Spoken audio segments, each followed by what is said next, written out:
You know, I've heard a lot of experts say that fear isn't real. That is such a bunch of baloney. Fear is so real. In fact, there are probably things that you're afraid of doing right now in your life, in your relationships, at work. And the fact that you're afraid, that's robbing you of all of the experiences that you want to have in your life. I mean, if you're afraid to fly, that's going to limit your ability to travel and see the world or go visit friends. If you're afraid of public speaking, that's going to really limit your ability to express yourself and share your ideas. If you're afraid of talking to your boss or asking for a raise, that directly impacts how much money you make. Or what if you are dreaming of starting a business, or you've already started a new business, but you're afraid to talk to people and you're afraid to share your business with people? I mean, fear is something that stops us all.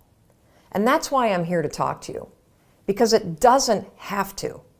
Fear is real, but I am going to share a secret weapon that I have used for years to beat every single fear that used to stop me. Now, first, before we get into this secret weapon, I just want to cover a few facts about fear, what it is, what it isn't, and some things that you may not know about fear. So first thing, fear is a physical state in your body that is exactly the same as excitement. Let me say that again.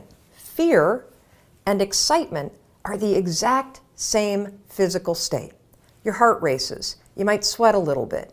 You might feel tightening in your chest. You might feel a pit in your stomach. You have a surge of cortisol. It's basically the way that your body goes into a hyper-aware state because it's readying for action. Now, what's the difference between fear and excitement? Really simple. The only difference between fear and excitement is what your brain is doing as your body is all agitated. If you're excited, your brain's going, oh, wow, this is going to be so cool to ride this roller coaster. If you're afraid, your brain's going, no way, there's no way I'm doing that. This is dangerous. Get out of there. Don't do that. It's saying something different. So what's critical about understanding this is that we're going to use the fact that your mind is either working for you for excitement or against you with fear to your advantage. And I'll tell you about it in just a minute, how you're going to do that.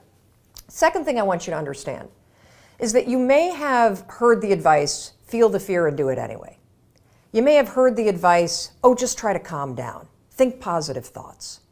It doesn't work, does it? And there's a reason why it doesn't work. So let's go back to fact number one. When you're afraid, your body's in a state of arousal and agitation, and your heart is racing, and you're all like amped up, and you're hyper aware of what's going on, and you're freaking out a little bit. What is it like when you're calm? You just kind of chill, right? You got like this low arousal state. Very, very difficult to go from a state of agitation and being all jacked up and excited and weirded out and to a kind of state. It doesn't work. It's like trying to stop a train by throwing a boulder on the tracks. It's going to make the train jump off the tracks. It's going to cause a disaster. In fact, they've proven in research that when you try to ignore your fears, it actually makes them worse. And they've also proven in research that positive thinking alone also can make your fears worse. So, what do you do? What do you do when you're about to go talk to your boss and you feel afraid? What do you do when you have to get on a plane and you're actually terrified of flying? What do you do if you got to give a presentation and you are afraid of public speaking? Here's what you're going to do. You're going to use a strategy, the same one that I use, that has helped me beat every single fear and turned me into somebody that is terrific when it comes to a high-stress situation. This is how you do it.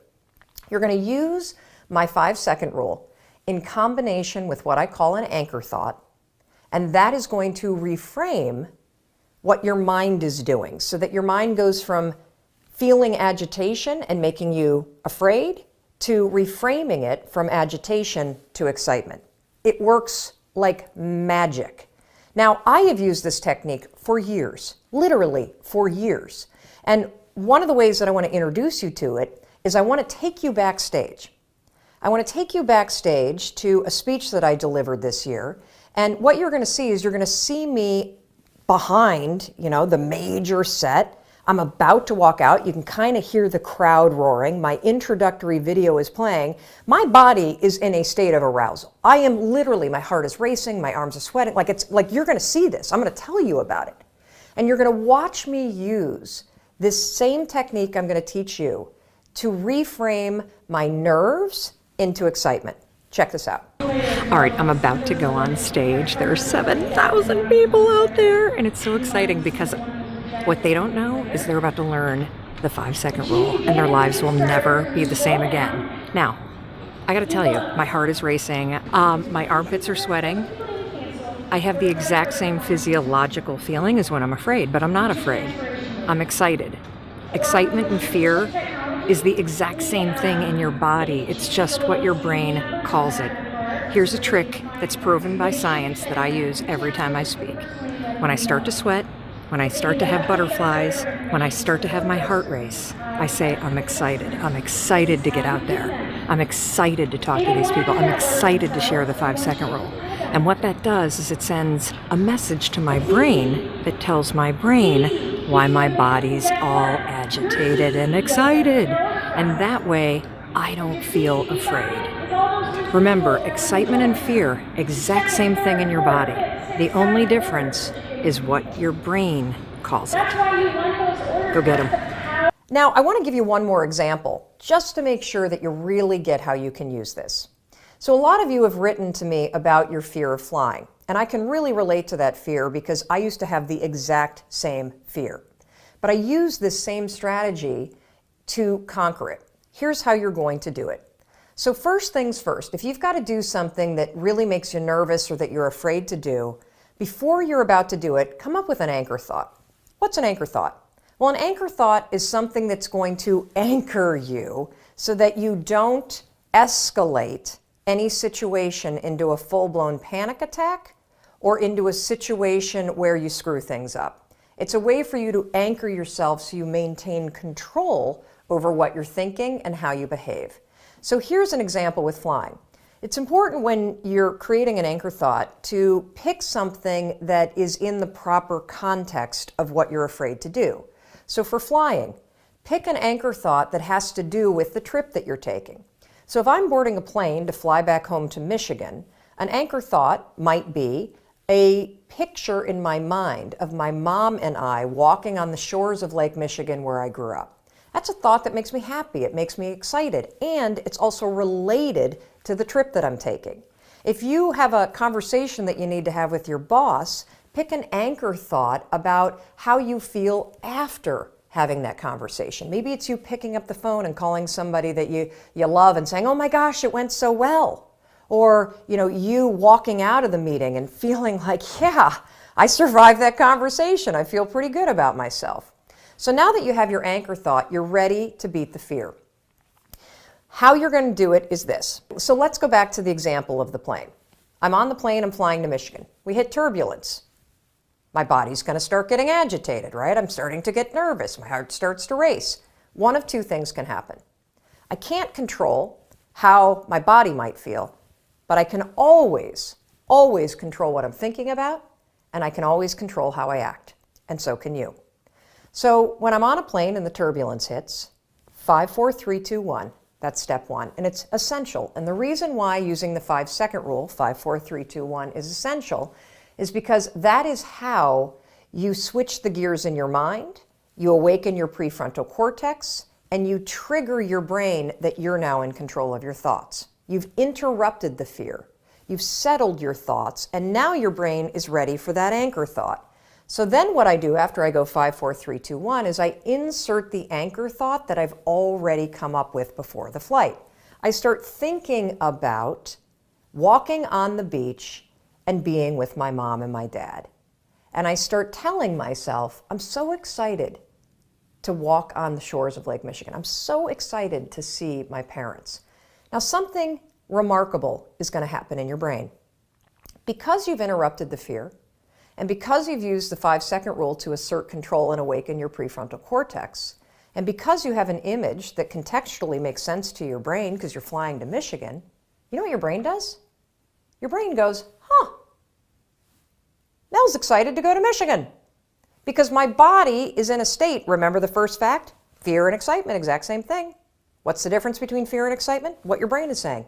Using the 5-second rule and an anchor thought, you can actually switch the gears in your mind and reframe the thoughts of fear into thoughts of excitement. And because you have a vision that makes sense based on what you're doing, your brain buys it. You just tricked your brain. Now, Dana used this technique. She says she's never been so calm when she's been flying. And Sarah used it too.